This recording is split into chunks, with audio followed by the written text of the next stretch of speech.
Guys, কেমন আছো তোমরা সবাই? আশা করছি অনেক ভালো আছো। আমিও খুব ভালো আছি। আজকে 13ই মার্চ, দোলের আগের দিন। আমাদের এই যাত্রাটা শুরু হবে দোল থেকে, আর মানে আমাদের এই ভিডিওটা শুরু হবে দোল থেকে আর শেষ হবে পঞ্চদোলে গিয়ে। তো তোমরা এই ভিডিওটা দেখতে থাকো, আশা করছি অনেক ভালো লাগবে।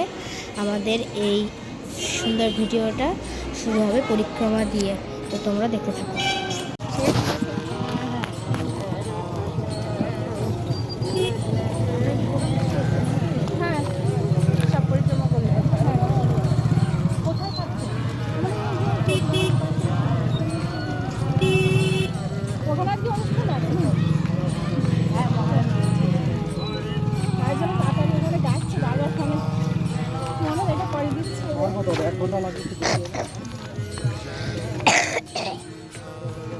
जय राधा माधव जय कुंज विहारी जय राधा माधव जय कुंज विहारी जय राधा माधव जय कुंज विहारी जय राधा माधव जय कुंज विहारी जय राधा माधव जय कुंज विहारी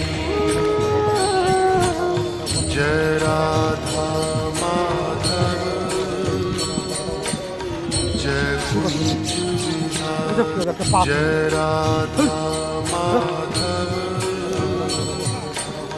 जय कुंज विहारी जय राधा माधव जय कुंज विहारी जय राधा माधव जय कुंज এইটা হচ্ছে জয়দেব পেন, जय राधा এইটা হচ্ছে জয়দেব। ওখানে সাধু মহারাজরা রয়েছে কালকামানা।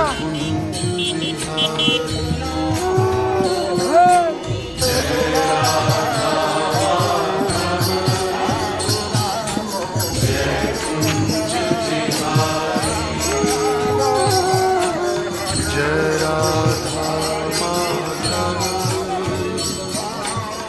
जय कुंज विहारी जय राधा माधव जय कुंज विहारी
শুনতেও যেমন সুন্দর, বলতেও যেমন সুন্দর, হ্যাঁ,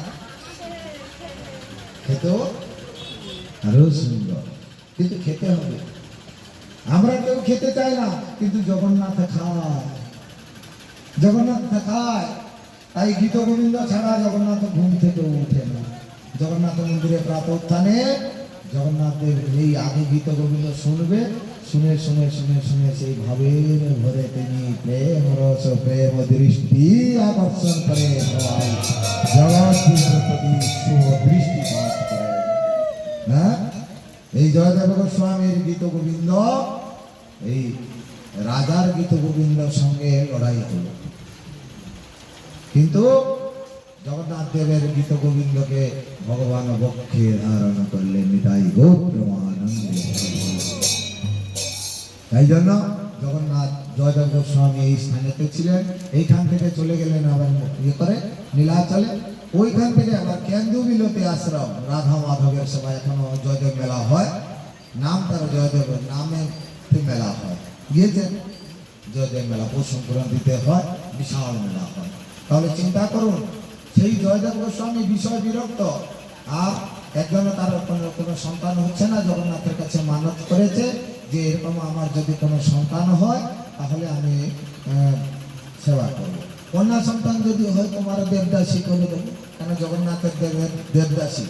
হ্যাঁ, সকালে মঙ্গল আরতি, তারপরে মধ্যাহ্ন ভোগ আরতি, রাত্রে স্বর্ণ আরতির সময় তারা সব গিয়ে নৃত্য পরিবেশন করে জগন্নাথ দেবের মন তুষ্ট করে। হ্যাঁ, তাই জন্য দেবদাসী একটি কন্যা সন্তান হয়েছে, সে কন্যা সন্তানটি যখন বড় হয়েছে তাকে নিয়ে গিয়ে কি করছে, জগন্নাথ দেবকে সমর্পণ করার জন্য যাচ্ছে। জগন্নাথ দেব স্বপ্নাদেশ করে বললেন, এই কন্যাকে আমার কাছে নিয়ে আসতে হবে না, এই কন্যাটিকে তুমি নিয়ে যাও বীরভূমিতে, সেই কেন্দু বিলের তীরে, সেখানে রাধা মাধবের সেবা করছে আমার প্রিয় ভক্ত জয়দেব। তাই জয়দেব কাছে নিয়ে গেলেন। জয়দেব গোস্বামী সেখানে ফিরেও তাকাচ্ছেন না। একদিন ওই স্নান করে এসে তিলক জপানি করার জন্য সব পুটলি থেকে বার করলেন। পদ্মা তখন দাঁড়িয়ে দাঁড়িয়ে বলছেন যে গোসাই ঠাকুর, তুমি তো বিষয় বিরক্ত, বিষয় বৈরাগী, তুমি তো সব কিছু ত্যাগ করেছ, তাহলে এই পুটলির ভিতরে এতগুলো সব কি জন্য রেখেছ? এতগুলো যদি সব কিছু রেখেছ, কেন রেখেছ? না, এটা আমার প্রভুর সেবার জন্য। বলে সব যদি রাধা মাধবের সেবার জিনিস হয়, তার ভিতরে কি পদ্মার একটা স্থান হয় না? নিতাই গৌর প্রেমানন্দে।